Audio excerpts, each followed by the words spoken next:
Class 11-এর second সেমিস্টারের English suggestion.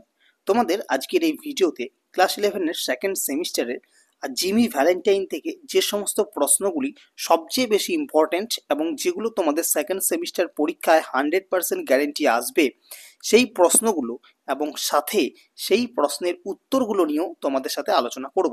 যদিও এই ভিডিওতে আমি তোমাদের সাথে উত্তর আলোচনা করব না, কারণ ভিডিওটা অনেক লং হয়ে যাবে। আমি শুধুমাত্র এই ভিডিওটা তোমাদের দিচ্ছি তোমাদের এই প্রশ্নগুলো যাতে তোমরা ভালোভাবে প্রিপারেশন নিতে পারো, কারণ আমি তোমাদেরকে আজকের এই ভিডিওতে 8 থেকে 9টি প্রশ্ন দেব এবং 100% গ্যারেন্টি বলে দিলাম যে এই 8 থেকে 9টি প্রশ্ন থেকেই তোমাদের কিন্তু সেকেন্ড সেমিস্টারে কোশ্চেন পেপারে দেওয়া হবে। সুতরাং এই 8 থেকে 9টি প্রশ্ন তোমরা ভালোভাবে মুখস্থ করে যাও, তাহলে 6 মার্কস কিন্তু তোমরা এখান থেকে একদম হাতের মুঠোয় করে নিতে পারবে। তো কি সেই প্রশ্নগুলি চলো একটু দেখে নিই। প্রথমেই যে প্রশ্নটি তোমাদের রয়েছে, দেখো প্রথমেই প্রশ্ন আছে তোমাদের যে what did Jimmy right to his old friend. মানে হচ্ছে যে জিমি তার পুরনো বন্ধুকে কি লিখেছিল। একই সাথে প্রশ্ন রয়েছে why did he write so, সে কেন এরকম লিখেছিল। এবং এই প্রশ্নটি থাকবে তোমাদের 3+3, তোমরা দেখতে পাচ্ছ। এবং এটি কিন্তু ক্লাস 11 অ্যানুয়াল এক্সামে 2015 এবং 2018 এই দুটি সালে অলরেডি এসেছিল। তো এই প্রশ্নটি তোমরা ভালোভাবে প্রিপারেশন নিয়ে যাও। এই প্রশ্নটি তোমাদের তোমরা সহায়িকায় বা তোমাদের গৃহশিক্ষকরা লিখিয়ে থাকবেন আশা করি এই প্রশ্নের অ্যান্সারটা। যদিও আমি এই অ্যান্সারটা তোমাদের সামনে তুলে ধরছি, দেখে নাও। তোমরা চাইলে এই অ্যান্সারটা স্ক্রিনশট নিয়ে খাতায় ভালোভাবে লিখে নিতে পারো, অথবা ভিডিওটা স্কিপ করে লিখে নিতে পারো। ঠিক আছে, এটা হচ্ছে পুরোটা অ্যান্সারটা। আচ্ছা, এরপর আমরা চলে যাব দ্বিতীয় প্রশ্নে। দ্বিতীয় প্রশ্নে বলা হচ্ছে দ্বিতীয় প্রশ্নে বলা হচ্ছে what did Jimmy Valentine do from the time he got out of jail till meet Mike Dolan. বলছে যে জিমি ভ্যালেন্টাইন জেল থেকে বেরিয়ে আসার পর মাইক ডলানের সাথে দেখা করা পর্যন্ত কি করেছিল, সেই প্রশ্নটি তোমাদেরকে করতে হবে, পুরোটা লিখতে হবে। এটা তোমাদের মার্কস থাকবে 6 নম্বর, পুরোপুরি 6 নম্বর থাকবে। এবং এটা অ্যানুয়াল এক্সাম 2017 সালে অলরেডি কোশ্চেনটা এসেছে। তো কি প্রশ্নটার অ্যান্সার হবে দেখে নাও। প্রশ্নটার অ্যান্সার হচ্ছে এইটা, তোমরা লিখে নাও খাতায়। আচ্ছা, খুব একটা বড় নেই, মোটামুটি ছোটর মধ্যেই আছে অ্যান্সারটা। আচ্ছা, এবার হচ্ছে 3 নম্বর প্রশ্ন। 3 নম্বর প্রশ্নে বলা হচ্ছে যে what new name did Jimmy Valentine assume at এলমোর। মানে এলমোরে জিমি ভ্যালেন্টাইনে নতুন কি নাম নিয়েছিল সেখানে। একই সাথে রয়েছে what business did Jimmy open there, সেখানে জিমি কি ব্যবসা শুরু করেছিল। How did Jimmy fare at Elmore, কিভাবে জিমি এলমোরে কাটিয়েছিল। তোমাদের এটা মার্কস ডিস্ট্রিবিউশন থাকবে 1+1+4, টোটাল 6 নম্বর। এবং এটা এসেছিল তোমাদের অ্যানুয়াল এক্সাম 2016 সালে। ঠিক আছে, তো প্রশ্নগুলো যেহেতু রিপিট হয় তাই সাজেশনে এই প্রশ্নগুলি আমি রেখেছি। প্রশ্নগুলির অ্যান্সার একটু দেখে নাও। প্রশ্নটির অ্যান্সার হচ্ছে এইটা। আমি স্ক্রল করছি, তোমরা এখান থেকে দেখে নাও। আচ্ছা, এবার হচ্ছে 4 নম্বর প্রশ্ন। 4 নম্বর প্রশ্নে বলা হচ্ছে হি ওপেন দিস অ্যান্ড গেজড ফন্ডলি, সেটাকে খুললো এবং কি হলো না সেটার দিকে তাকিয়ে রইলো। ঠিক আছে, একদম ফন্ডলি মানে খুব আদর যত্ন আদরভাবে সেটার দিকে তাকিয়ে রইলো। হোয়াট ওয়াজ ওপেন, কি খোলা হয়েছিল। What did the person gaze fondly at, কি কিসের দিকে সেই ব্যক্তিটি এরকমভাবে তাকিয়েছিল, আদরভাবে তাকিয়েছিল। Why did he gaze at its fondly, আচ্ছা কিসের দিকে তাকিয়েছিল, আর একটা হচ্ছে কেন সেরকম ভাবে তাকিয়েছিল। তো এটা হচ্ছে তোমাদের 1+2+3, ওটা 6 নম্বর। এটা কোনো সালে আসেনি, কিন্তু খুব ইম্পর্টেন্ট প্রশ্ন তোমাদের জন্য।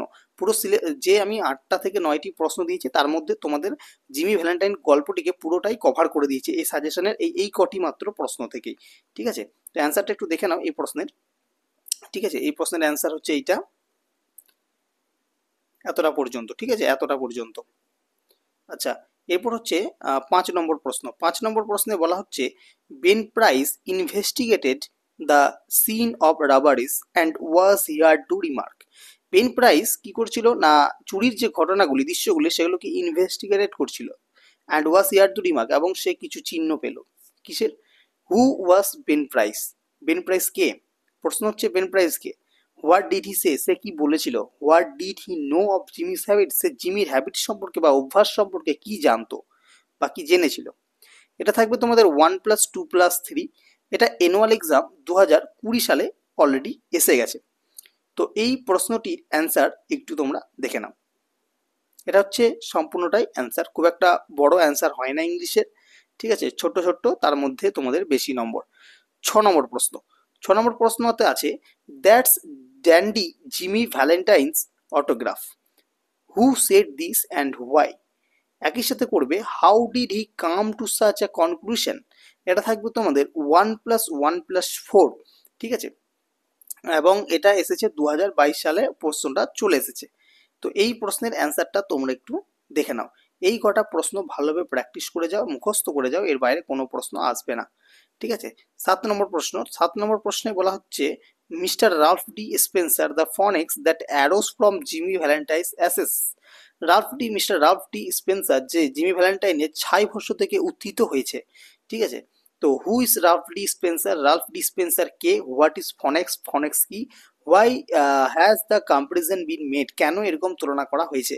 এই প্রশ্নটি তোমাদের থাকবে মার্কস ডিস্ট্রিবিউশন 1+2+3 = 6 নম্বরের, ঠিক আছে। প্রশ্নটির অ্যান্সার একটু দেখে নাও। আমি স্ক্রল করছি। আচ্ছা, এরপর হচ্ছে 8 নম্বর প্রশ্ন। 8 নম্বর প্রশ্নটা ভীষণ গুরুত্বপূর্ণ প্রশ্ন।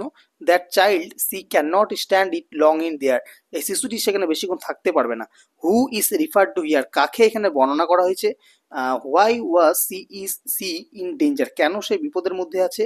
হাউ ওয়াজ সি সেভড, কিভাবে তাকে বাঁচানো হলো, ঠিক আছে। এটা থাকছে তোমাদের 1+2+3 = 6, এবং এটা তোমাদের 2014 এবং 2022 দুটো বছরে কিন্তু রিপিট হয়ে গেছে অলরেডি। তো এই প্রশ্নটা ভীষণ গুরুত্বপূর্ণ। এই প্রশ্নের অ্যান্সারটা একটু দেখে নাও। এটা হচ্ছে এই প্রশ্নের সম্পূর্ণ অ্যান্সার, ছোট্ট ছোট্ট অ্যান্সার, নিজের ভাষায় খুব সহজ ভাষায় লেখা আছে। তোমরা সহায়িকার থেকে আমার মনে হয় যদি এই অ্যান্সার যেগুলো আমি দিচ্ছি সেটা যদি লিখে মুখস্থ করো খুব ইজি হবে, কারণ অ্যান্সারগুলো খুব সহজ আছে। আচ্ছা, এবং সর্বশেষ যে প্রশ্নটি রয়েছে 9 নম্বর প্রশ্ন, এটা সবচেয়ে গুরুত্বপূর্ণ প্রশ্ন। প্রশ্নটি হচ্ছে sketch the character of Jimmy Valentine, Jimmy ভ্যালেন্টাইনের যে চরিত্র সেটাকে বর্ণনা করতে বলা হয়েছে। ভীষণ গুরুত্বপূর্ণ প্রশ্ন, এটা নাম্বার থাকবে 6, ঠিক আছে। তো এটা হচ্ছে ভীষণ গুরুত্বপূর্ণ প্রশ্ন, জিমি ভ্যালেন্টাইনের যে চরিত্র সেটাকে বর্ণনা করতে হবে। তো জিমি ভ্যালেন্টাইনের চরিত্রের যে অ্যান্সারটা সেটা আমি এখানে দিতে পারিনি, তো সেটা আমি আলাদাভাবে একটা ভিডিও করে তোমাদেরকে জিমি ভ্যালেন্টাইনের যে চরিত্র তার অ্যান্সারটা নিয়ে খুব ভালোভাবে আলোচনা করব, বেঙ্গলি মিনিং সহ। তো সেটার জন্য তোমরা অপেক্ষা করো, যাতে সেই অ্যান্সারটা তোমরা পেয়ে যাও এবং সেটাকে ভালোভাবে বুঝে নিতে পারো, কারণ সেই প্রশ্নটা তোমাদের আসার চান্স সবচেয়ে বেশি রয়েছে। তো এই 8 থেকে 9টি প্রশ্ন তোমরা ভালোভাবে প্র্যাকটিস করে যাও, এই কটা প্রশ্ন থেকে তোমরা একদম কমন পেয়ে যাবে। আর যদি এরকম সাজেশন আরও পেতে চাও তাহলে অবশ্যই আমাদের চ্যানেলটিকে সাবস্ক্রাইব করে নেবে, আর ভিডিওটি যদি ভালো লেগে থাকে অবশ্যই একটা লাইক করবে এবং বন্ধুদের মধ্যে পারলে শেয়ার করবে, যাতে তারাও এই ভিডিও থেকে অনেক কিছু হেল্প পেতে পারে। তো আজকের ভিডিও এখানেই রাখছি, দেখা হচ্ছে নেক্সট পরবর্তী ভিডিওতে।